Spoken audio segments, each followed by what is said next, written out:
আজকে দেখবো যে চতুর্থ অধ্যায় ব্যষ্টিক অর্থনীতি প্রথম বর্ষ উপযোগ ও নিরপেক্ষ রেখা বিশ্লেষণ এই চ্যাপ্টার থেকে কি কি কোশ্চেন পরীক্ষাতে এসেছে এবং কি কি কোশ্চেন তোমাদের পড়তে হবে। তার আগে বলে নেই যে এই চ্যাপ্টারে আমরা অলরেডি 10টা লেকচার করেছি, অর্থাৎ এই চ্যাপ্টার আমরা শেষ করেছি। যারা দেখোনি তারা আমরা প্লেলিস্ট চেক করতে পারো, অথবা আই বাটনে প্লেলিস্টের লিঙ্কটা আমি দিয়ে দিব, ওখানে ক্লিক করলে তোমরা প্লেলিস্টে চলে যায় সবগুলো ভিডিও দেখতে পারবা।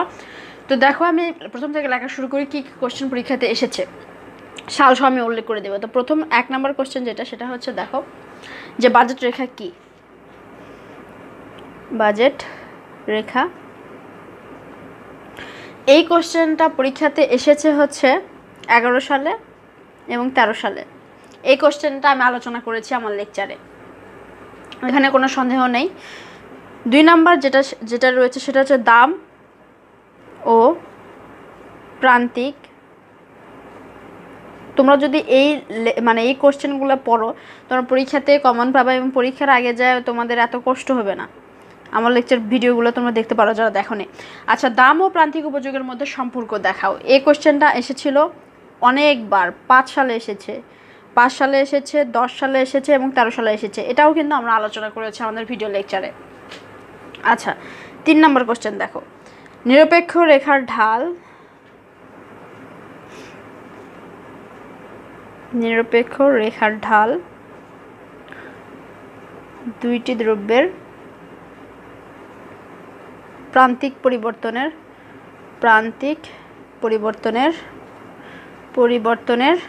আচ্ছা নির্দেশ করে, প্রান্তিক পরিবর্তন নির্দেশ করে, প্রান্তিক পরিবর্তন নির্দেশ। আচ্ছা, এই কোশ্চেনটা এসেছে হচ্ছে 12 সালে এবং 15 সালে, 12 সালে 15 সালে, যেটা আমরা অলরেডি আলোচনা করেছি এবং আমি সুন্দর করে বুঝিয়ে দিয়েছি তোমাদের। আচ্ছা, 4 নম্বর যদি আমরা কোশ্চেন দেখি, দেখাও যে বাজেট রেখার ঢাল দুটি দ্রব্যের দামের অনুপাতের সমান। এই কোশ্চেনটা এসেছে 11, 13, 17, যেটা অলরেডি আমরা আলোচনা করেছি। আচ্ছা, 5 নম্বরে রয়েছে যেটা, সেটা হচ্ছে দেখো ক্রমহ্রাসমান প্রান্তিক উপযোগ বিধি। এটাও আমরা আলোচনা করেছি, ক্রমহ্রাসমান প্রান্তিক উপযোগ বিধি। এটা এসেছে 11 সালে। 6 নম্বর যে কোশ্চেনটা রয়েছে সেটা হচ্ছে যে নিরপেক্ষ রেখা ও বাজেট রেখার পার্থক্য। এটা এসেছে হচ্ছে 11 সালে। এটাও এসেছে 11 সালে, যেটা আমরা আলোচনা করেছি।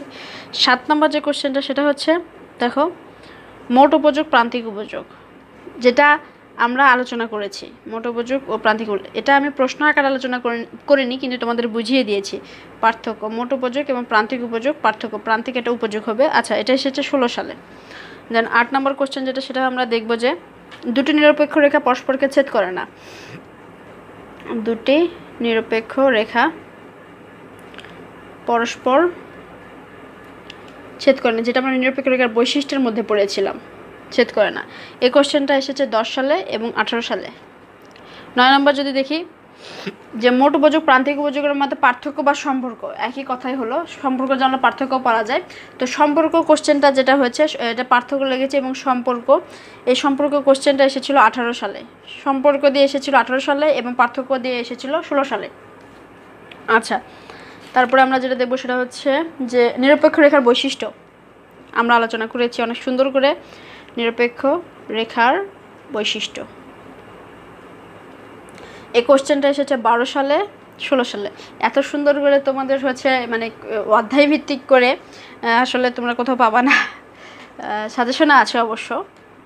10 নম্বর হচ্ছে নিরপেক্ষ রেখা এবং বাজেট রেখার সাথে ভারসাম্য, অর্থাৎ নিরপেক্ষ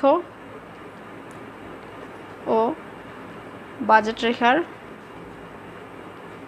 রেখার ভারসাম্য, নিরপেক্ষ রেখা এবং বাজেট রেখার সাহায্যে ভারসাম্য দেখাও।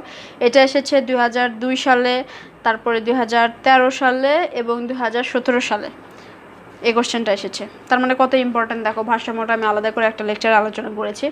তারপরে যেটা রয়েছে হচ্ছে সমপ্রান্তিক উপযোগ বিধি। সমপ্রান্তিক উপযোগ বিধি যেটা এসেছে 2002, 2007, 2007-এ এসেছে এবং 2017-তে এসেছে। এটাও কিন্তু আমরা আলোচনা করেছি সমপ্রান্তিক উপযোগ বিধি। আচ্ছা, তার মানে 12 নম্বর যেটা রয়েছে যে সমপ্রান্তিক উপযোগ বিধি থেকে চাহিদা রেখা অঙ্কন করো। সমপ্রান্তিক উপযোগ বিধি থেকে চাহিদা রেখা, এই কোশ্চেনটা এসেছে হচ্ছে 12 এবং 17-তে। 12 এবং 17-তে এই কোশ্চেনটা এসেছে, এটা আমরা আলোচনা করেছি।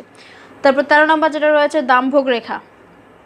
দাম ভোগ রেখা, দাম ভোগ রেখা কি? এটা এসেছে 11 এবং 18-তে, এটা আমরা কিন্তু আলোচনা করেছি। আচ্ছা, তার মানে দেখা যাচ্ছে আমি কিন্তু এই চ্যাপ্টারের মোস্ট ইম্পর্টেন্ট যে কোশ্চেনগুলো সেগুলো লেকচার দিয়ে দিয়েছি অলরেডি। তারপর যে কোশ্চেনটা এসেছে দাম প্রভাব, এবং এই কোশ্চেনটা দেখে অনেকে ভয় পড়ে না, মানে চেষ্টাই করে না, কিন্তু আমার লেকচারে দেওয়া আছে, যারা ভয় পাও তারা এই লেকচারটা দেখতে পারো। এবং আয় প্রভাব, এই কোশ্চেনটা এসেছে 11 এবং 18-তে। আচ্ছা, তারপর 15 নম্বর যে কোশ্চেনটা আমরা দেখব সেটা কি, যে নিরপেক্ষ মানচিত্র কি, এটা আমি আলোচনা করেছি। নিরপেক্ষ মানচিত্র, এটা এসেছে 17-তে। আচ্ছা, এরপর আমরা দেখো কিছু দেখব যেগুলো আমি আলোচনা করিনি, বা থিওরি টাইপের, থিওরি তারা অত কিছু বোঝানো যায় না। তো এরকম একটা কোশ্চেন রয়েছে যেটা ইম্পর্টেন্ট অবশ্য। আমার যদি তোমাদের সমস্যা হয় তাহলে আমাকে কমেন্টে জানাতে পারো, তাহলে আমি এটা নিয়ে আলোচনা করবো, যে সংখ্যাগত ও পর্যায়গত উপযোগ। সংখ্যাগত ও পর্যায়গত উপযোগ তোমরা বইয়ে পেয়ে যাবে, বই খুললেই উপযোগ পার্থক্য, এটাও ইম্পর্টেন্ট, অনেকবার পরীক্ষাতে এসেছে। এটা 11-তে দেওয়া আছে এখানে, কিন্তু অনেকবারই পরীক্ষাতে এসেছে সংখ্যাগত উপযোগ পর্যায়গত উপযোগের মধ্যে পার্থক্য। তো এই 15টা কোশ্চেন আমি না কয়টা 13, 14, 15, 16, আচ্ছা 16টা কোশ্চেন আমি তোমাদের এখানে দিয়েছি। এই কোশ্চেনগুলো পরীক্ষাতে এসেছে এবং আমরা আলোচনা করেছি। যারা দেখোনি তা আমাদের লেকচার সিরিজ দেখতে পারো। এবং তার মানে আমরা ব্যষ্টিক অর্থনীতি প্রথম বর্ষের 4র্থ অধ্যায় অবধি শেষ করে দিয়েছি, এবং ইনশাআল্লাহ আমরা 5ম চ্যাপ্টার খুব দ্রুত শুরু করব। সে পর্যন্ত সবাই ভালো থাকো, সুস্থ থাকো, এবং চ্যাপ্টারগুলো দেখার জন্য, লেকচারগুলো দেখার জন্য চ্যানেলটাকে সাবস্ক্রাইব করতে পারো। Thank you.